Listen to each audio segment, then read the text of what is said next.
Hop, interview Fortunato, troisième partie, après une petite pause, on l'a entendu dans le... Alors, tu lances donc le projet Fortunato, dont tu as un petit peu parlé, qui porte ton nom, et avec lequel tu sors l'album Liberty, le 1er novembre 2012. Alors à la base, est-ce que c'était juste censé être one shot, ou est-ce que tu prévoyais déjà une suite à long terme? Écoute, en fait, je voulais vraiment faire un album avec plein de copains. Comme MZ c'était terminé, je me suis dit que c'était sympa quand même de continuer ça. Et puis il y a 3 musiciens qui sont restés avec moi parce que sur le premier album il y a une douzaine de musiciens qui jouent. Et puis d'autres chanteurs que moi. Au départ je voulais pas chanter, je voulais proposer ça à d'autres chanteurs avec des mélodies que j'avais trouvées. Et puis le guitariste trouvait que le chant ça le faisait bien comme ça. Bon bref, on s'est partagé à 3 les chants, dont le morceau Liberty où il y a 3 chanteurs avec la grosse partie de piano, tout ça. Bref, c'était vraiment un truc où j'avais aucune limite, où je me mettais vraiment le néoclassique à fond la caisse avec un peu de hard FM par-ci par-là. Oui. Et voilà, et en fait, même si c'était vraiment, je travaillais vraiment sur cet album pour, entre guillemets, faire plaisir aux gens que j'avais envie d'inviter, pour qu'ils puissent prendre du plaisir sur l'album, mais j'avais pas encore tout à fait l'idée de continuer, même si ça trottait dans ma tête quand même depuis le début, hein, quand même. Ça faisait un moment que j'étais en enregistrement, l'enregistrement il a été fini à peu près 6 ou 7 mois avant la sortie, tu vois. D'accord. On a fait un gros concert où on était 10, où il y a eu plein de captations vidéo, c'était génial, à Rieux, à la MJC au Totem. D'accord. Et donc voilà, ça a tellement plu aux gens, tu vois. Toi par exemple, il y avait un guitariste qui était là, et puis j'avais demandé, parce que pour répéter à 10 c'était compliqué, pour qu'on soit tous en même temps, j'avais demandé qu'on ait pendant la balance qu'on puisse se faire une générale. Ok. Donc on a fait tout le concert à la balance, avec les instrumentistes qui étaient tous là, chacun son tour, etc. Et le guitariste qui joue sur le dernier morceau, eh bien, qui jouait d'ailleurs avec moi dans Roswell Farm, et le batteur aussi, c'était le batteur dans Roswell Farm, Jimmy. D'accord. Et donc le guitariste, sa femme, elle n'a pas pu venir au concert parce que je sais pas quoi, je me rappelle plus. Et elle était là à la balance. Et après, elle a été lui dire, elle a dit mais c'est qui ces chansons là? C'est des reprises les chansons que vous avez faites ou c'est qui a écrit ça? Elle était tellement subjuguée en fait par la qualité des chansons que elle se disait c'est pas possible, c'est pas un d'entre eux qui a écrit ça, quoi. Elle pensait que c'était quelque chose de déjà très connu, quoi. Voilà, exactement, D'accord. style, tu vois, Fantasia ou tu vois, un truc comme ça. Ok. Et ça m'a tellement, tu sais, ça m'a boosté, quoi, d'avoir des remarques comme ça. Et donc, bah, naturellement, on continue, quoi. Une suite. Oh, ok. Donc voilà, tu disais, l'album il a été enregistré avec un paquet de guests. Peux-tu nous en parler? Et donc, si j'ai bien compris, tu chantes sur 4 titres. Ah oui, donc ça, on avait dit, voilà, c'est là que tu as trouvé cette nouvelle vocation de chanteur. Mais bon, c'est un peu avant, quoi. Et ben, en fait, oui, pour parler de ça, eh ben, c'est un petit peu ce que je disais tout à l'heure. Tu sais, il y avait un guitariste dans ce groupe, dans mon groupe Fortunato, qui est resté plusieurs années, qui s'appelle Eliade Florea, qui est second violon à l'Orchestre National de Lyon. D'accord. Et c'est un mec qui a vraiment il a un don pour la musique qui est incroyable. En plus, c'est un mec, mais c'est une bible du métal, ce mec-là. D'accord. Il est incroyable. La mémoire qu'il a, mais c'est quelque chose de faramineux. Tu vois, tous ses collègues, quand ils jouent à l'Orchestre National, ils ont tous la partoche, mais lui, il la sait par cœur. Tu sais, il joue comme ça. C'est influence métal, ça. C'est un truc de fou, c'est un truc de fou. Et donc je lui montre 2 ou 3 morceaux, dont un morceau qu'on va jouer ce soir qui s'appelle A Thousand Years, dont un morceau qui s'appelle Dream of a Better World, enfin des morceaux un petit peu néoclassiques, un petit peu étudiés, tu vois, un petit peu, comment dire, ambitieux, avec des thèmes, avec de la technique. Et donc je fais des démos de chant dessus. Et je lui dis, ben, on va chercher un mec pour chanter ça, parce que j'aime beaucoup les mélodies que j'ai trouvées, les textes, ça me plaît bien, tout ça. Il m'a dit, mais pourquoi? T'as vu comme tu chantes, c'est nickel. D'accord. Voilà, de fil en aiguille, comme lui, qui était vraiment un mec qui a vraiment du goût, et qui sait exactement quand c'est bien, quand c'est moins bien, etc. Tu vois, pour que lui me dise ça, je me suis dit, bon, allez, on va partir comme ça. Et puis, tu vois, j'ai chanté au concert en même temps que je jouais, il y a des vidéos qui le montrent, et ça s'est super bien passé. D'accord. Donc, le second album, Restless Fire, il sort le 13 mai 2015. Et là, donc, du coup, tu prends le chant à temps complet. Alors, à titre perso, ta voix, elle me fait beaucoup penser à celle de Udo Dirkschneider. Alors, est-ce que tu partages cet avis? Et sinon, quelles sont tes références en matière de chant? Ah, moi, j'en sais rien. Franchement, je peux pas dire parce que tu sais, je suis trop dedans pour prendre le recul. D'accord. Mais effectivement, t'es pas le premier à me le dire. Ok. Et il y a beaucoup de gens qui m'ont dit ça déjà. Parce que du coup, même quand tu parles juste, je pense aussi à un petit peu à Udo Dirk Schneider quoi, au niveau voix. Quoi. D'accord. Et ben écoute, oui, je prends parce que j'adore ce mec-là. Et puis, bah voilà, c'est une référence quand même dans les heavy metal. Oui, carrément. Moi, les chanteurs que j'adore, j'ai l'impression qu'ils ont rien à voir avec ma voix. D'accord. C'est plus une question de goût, une question de sensibilité, tu vois.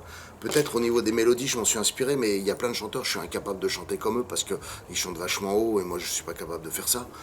Mais il est vrai que, tu vois, il y a des choses que fait Blaise Bayley, que j'adore, Oui. et qui sont un petit peu dans mon registre. Et quand Robert Alford il chante grave aussi, je trouve que c'est des choses que moi j'aime trop. Vraiment, c'est un truc qui me fait kiffer. C'est la version de Diamonds and Rust de Judas Priest sur le live Epitaph où ils font la partie balade, puis après ils s'excitent sur le dernier couplet. Oh, c'est magique. Et moi j'adore chanter cette chanson, tu vois. C'est des choses voilà, qui m'influencent beaucoup. Je suis fan de Coverdale aussi sur plein de ses albums, notamment les albums de blues, tu vois, quand il force pas trop sur sa voix. D'accord. Les albums du tout début des années 80 de Whitesnake, j'adore ça. Voilà, tous ces mecs-là, je suis fan. Après, je suis fan de mecs comme, je sais pas si tu connais, comment il s'appelle déjà? Il y a un chanteur suédois qui est pas très connu, qui a chanté. Oh, j'ai un problème. Aujourd'hui, je suis fatigué, j'ai un problème de mémoire, je te jure, c'est horrible. Bref, il y a plein de grands chanteurs que j'adore. Matt Sleven, peut-être, non, le chanteur suédois. Matt Sleven, j'adore aussi, mais c'est pas celui-là. Non, c'est pas un autre. Il a chanté dans un groupe qui s'appelait Opus Atlantica. Non, ça ne me dit Ça te rien. dit quelque chose? Non. Il a chanté aussi dans un groupe qui s'appelait Midnight Sun. Ça, le nom me dit quelque chose. Ils ont fait 4 albums. D'accord. Et le 4e album, c'est un autre chanteur mais lui, il est sur les 3 premiers albums. Il s'appelle Pete. Je me rappelle plus son nom, je te prie de m'excuser. En tout cas, voilà, ces mecs-là, il y a plein de Suédois comme ça que je trouve vraiment formidables. D'accord. Alors, tu es contacté ensuite par les frères Joe et David Amore pour rejoindre leur nouveau projet Oblivion. Alors à la base, ils avaient tenté avec 2 autres guitaristes. Alors de ton côté, est-ce que tu étais déjà présent à ce moment-là ou est-ce que tu es arrivé un peu plus tard? Non, j'étais déjà présent à ce moment-là. Les 2 D'accord. guitaristes en question, c'est des amis. Ah ouais, ça l'a pas fait parce que pour des raisons X ou Y, c'est comme ça l'a pas fait. Des fois ça marche, des fois ça marche pas. Hein. Et donc on a pris 2 autres guitaristes après, quoi. Mais effectivement, je crois que je suis le premier qu'ils aient contacté. D'accord. Pour fonder leur nouveau groupe. Donc tu étais là vraiment au tout début de... D'accord. Alors une question que j'aurais posée et que je te pose aussi. J'avais pu vous voir live au Rats de Fréjus en mars 2017 en ouverture de Russell Allen. Alors voilà, de ton côté, quel souvenir en gardes-tu? Excellent souvenir. On a passé un bon week-end. En plus, c'était ce week-end-là, on a reçu les premiers mixages du premier album Oui, de Resilience. c'était avant l'album. Ouais, c'était avant l'album. On a joué quelques morceaux de Nightmare, mais on a joué beaucoup des morceaux de cet album qui allait sortir. Enfin, qui était en cours de mixage. Là, on n'avait même pas la maison de disque, rien. Là, on n'avait que enregistrement. Et c'était Pat Lyotard qui nous envoyait les mixages au fur et à mesure, tu vois. Et là, on a eu le premier mixage, putain, on était sur le cul. D'accord. Et les arrangements clavier qu'il a fait, Pat Lyotard, sur ce premier album, quelle classe. Ah oui, ça sonne bien quoi. Ouais. Ok. Donc ensuite voilà, c'est l'album Résilience. Donc il sort le 23 février 2018. Alors j'ai pu l'écouter qu'après les interviews respectives de Joe et David Amore, puisque je l'avais pas encore à ce moment-là. D'ailleurs je remercie David au passage. Il y a des titres qui me semblent inhabituels pour le répertoire d'Oblivion. Donc par exemple, I Thought I Was the King qui possède une touche néoclassique et Ray Season qui peut rappeler Manowar. Est-ce que c'est toi qui aurais apporté ces petites touches Eh bien, pour dire les choses franchement, I Thought I Was the King, c'est moi qui l'ai écrit. D'accord. Enfin, composé, la musique. Ok. Et The Ray Season, c'est Florian Lagoutte qui l'a écrit. D'accord. Donc voilà, peut-être que moi je suis influencé néoclassique et lui par Manowar, je ne sais pas. Peut-être, ouais. Mais en tout cas, voilà. Et moi, I Thought I Was the King,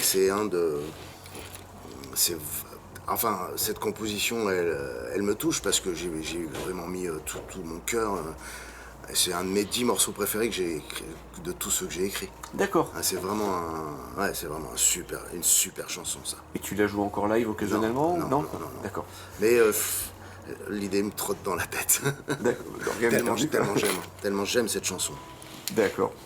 Alors, le groupe change de nom pour King Crown et vous sortez l'album A Perfect World le 1er novembre 2019. Alors, mixé et masterisé par Roland Grapeau. Donc, je leur ai aussi posé la question, mais pareil, je te la réitère en tant que fan de Helloween. Quel contact as-tu eu avec Roland Grapeau? En fait, purement professionnel, hein. C'était vraiment...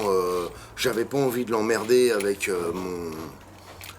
et puis en plus, je sais pas quels sont les rapports qu'il a gardés avec les anciens d'Helloween, tu vois. Alors, visiblement, lui voudrait reprendre un bon contact, mais les autres seraient pas trop pour... J'ai vraiment l'impression que sinon il aurait peut-être fait partie de la Reunited, là, tu vois. Oui, c'est... Puis je me rappelle, moi, pour la petite... Enfin, bon, pour parler de Roland Grapeau, on a eu des rapports extrêmement cordiaux, tu vois. Et puis je voulais vraiment, avec Florian, on discutait un petit peu avec lui, et on voulait vraiment qu'il mette la basse en avant, tu vois. Et au début, c'est le reproche que je ferai à Résilience, c'est que la basse, elle est tout en bas du spectre, et j'aurais aimé qu'elle soit... D'accord. plus, tu sais, comme je l'aime, quoi, dans les médiums, tu vois. Bon, c'est comme ça. Alors c'est ce qu'on voulait vraiment avec Perfect World, c'est que la basse, elle soit, comme je l'entends, tu vois, mixée à la Maiden. Oui, c'est ce que j'étais en train de me dire. Tu vois, ouais. c'est vraiment ça, parce que, non, franchement, j'ai beaucoup moins composé sur Perfect World, enfin avec Florian, c'est vachement partagé les compos, tous les deux. Mais par contre, j'ai écrit des parties de basse qui, je trouve, excellentes. D'accord. Donc je voulais vraiment qu'on les entende. Ah oui, du coup, il y a un petit regret de ce côté-là.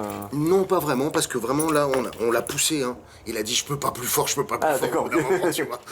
On l'a vraiment poussé et on l'entend bien. On l'entend vraiment bien, beaucoup mieux que sur Résilience. D'accord. Toi, je préfère les compos de Résilience, c'est bizarre, hein, mais je préfère le mixage de Perfect Lord. Oui, non, mais je comprends, ça a une certaine logique.